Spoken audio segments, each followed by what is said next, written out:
the unsheltered who refuse to cooperate with Trump's crackdown, well, guess what? They're going to jail because that's a solution of individuals who are high thinkers. Here it is. The Metropolitan Police Department, with the support of the new federal agencies who have been surging on the streets of the District of Columbia, are going to enforce the laws that are already on the books here in Washington, D.C. For far too long, these laws have been completely ignored, and the homelessness problem has ravaged the city. So D.C. Code 22-1307 and D.C. Municipal Regulation 24-100 give the Metropolitan Police Department the authority to take action when it comes to homeless encampments. So homeless individuals will be given the option to leave their encampment, to be taken to a homeless shelter, to be offered addiction or mental health services, and if they refuse, they will be susceptible to fines or to jail time. This is what happens when you're proud to proclaim you are a nation of laws. Because if you are a nation of laws, you cannot be a nation of values. Now, when this was first reported, the narrative was, we will make sure they have somewhere to stay. And I told you then, that was BS. Now they're saying, well, we're going to put them in jail, but only after they refuse these available services. That's BS too. Watch how many individuals go straight from arrest to incarceration. Do you really believe these individuals, under the auspices of Trump, are interested in humanitarianism toward those who are unsheltered? The policies haven't said that. Their rhetoric hasn't said it. And, well, to be frank with you, those who elected them have not said this is what they want. Put it in a full mass. Here we go. The HUD report estimated Washington's unsheltered population at about 5,616. That is a 14.1% increase from the year before. The director of policy at Miriam's Kitchen, Andy Wasserman, an organization offering services to the unsheltered, said his team was out trying to warn people. He said there was still a lot of confusion about the crackdown, what the crackdown may bring. Their best advice, he said, was, quote, go to a shelter if you can stand it. If you can have anybody you can stay with, get off the street and seek safety. Let us know what we can do for you, end quote. Trump said on social media that he wanted the homeless or unsheltered out of Washington even before he announced the extraordinary step of temporarily taking over the District of Columbia's police department and deploying 800 National Guard troops as a part of a crackdown on crime there, in an effort that also includes another 500 federal law enforcement agents. We have a breakdown on the recent executive order. Here it is. So under Trump's new order, you don't have to commit a crime to lose your freedom. You just have to be mentally ill or queer or too loud or visibly poor, and that's all it might take. So let's talk about Trump's latest executive order, because it doesn't just criminalize homelessness, it lays the groundwork to institutionalize people under the label of mental illness. And that should scare everybody. So here's what the executive order says. It orders the DOJ and HHS to, quote, roll back precedents that limit civil commitment of those who are mentally ill, addicted, or unable to care for themselves. So what does that mean? It means that the federal government wants to make it easier to forcibly institutionalize people. And here's the danger. These terms, mentally ill, unable to care for oneself, are so broad and so vague that they've been abused before. And that is the reason why they are broad and vague today. This is a power grab again. Yes, hyper-localized, but it is a power grab. It does set precedent. So let's get this straight. Donald Trump is able to take over your state guard service. No problem. He just takes them when he chooses. He's able to make himself the de facto police chief of cops in D.C. No issue.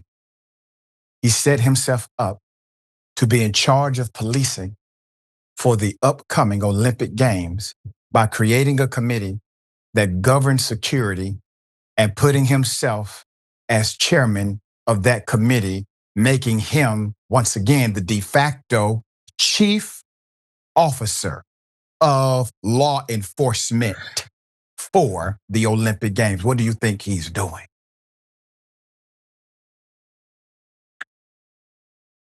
Put it up for a mess.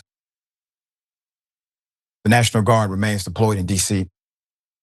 Colonel Dave Butler, an Army spokesperson, said the troops were called on to help local law enforcement with logistics, support, transportation, and administration duties, as well as being visible around the National Mall. National Guard in D.C., here it is.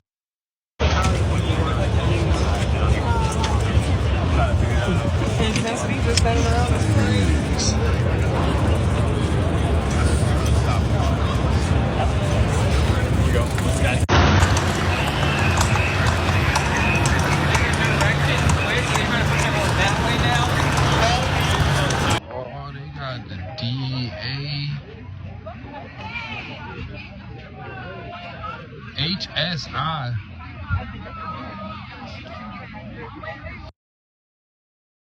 Yes, it's a consolidation of power, but it's also a fortification of localized power to where the power is so hyper-local in Trump's immediate proximity that if, let's say, there's an election, he believes it was rigged, or he believes the Constitution allows him to stay, or if he just wants to violate it, who's going to remove him? You have to think about these things, because the things that others have not thought about, they have. The things that echoed from Democratic leaders, like, he'll never do that. That'll never happen. He won't go that far. Roe v. Wade is untouchable. All of it came to pass. All right, Senator, thoughts? You know that all of this, this is he's being an authoritarian. I mean, that is it. So taking over the federal government, I mean, being leader of the federal government was not enough for him. He has to take over state and local levels of government. But what happened to small government? Because these are supposed to be small government GOP folks who are always talking about how they want to reduce government, but yet they are expanding it. Let's go to the homelessness crisis, which did increase under Biden. Like, I mean, over the year, man ain't been in office a year yet, even though it's been exhausting. It's been an exhausting, 7-8 months now. But if this president clearly, if he truly wanted to eradicate homelessness or help the unhoused, then there are studies out there that give a dollar amount for doing this. And since we are a hegemonic nation, and since President Donald J. Trump is always proclaiming that he is the greatest of them all in terms of presidents, if he truly wants to be great, and if he truly wants to make America great for the first time, then he would take our money, the social contract money that we have, and eradicate homelessness, Doc. Some estimates say it costs about $20 billion. Why not do that? Instead of out of sight, out of mind, instead of criminalizing poverty, there are very few, if any, people who say the following: when I grow up, I want to be poor and I want to be homeless. I've never heard anybody make that kind of declaration. And to be so heartless, and these people think that they're doing something noble. You are not. You are bullies. You are preying on your fellow sisters and brothers at some of the worst times of their lives. So, Doc, if this president wants to reverse course, he can do so at any time.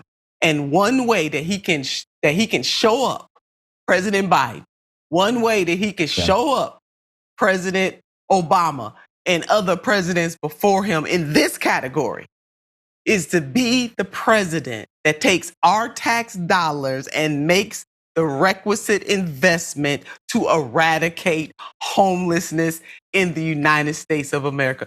President Donald J. Trump, I double dog dare you to do it, bro. And if you did that, hey, Doc, I would cheer him on. I would say on that right there, President got it right. About $20 billion. And my last point, Miriam's Kitchen, big ups to y'all.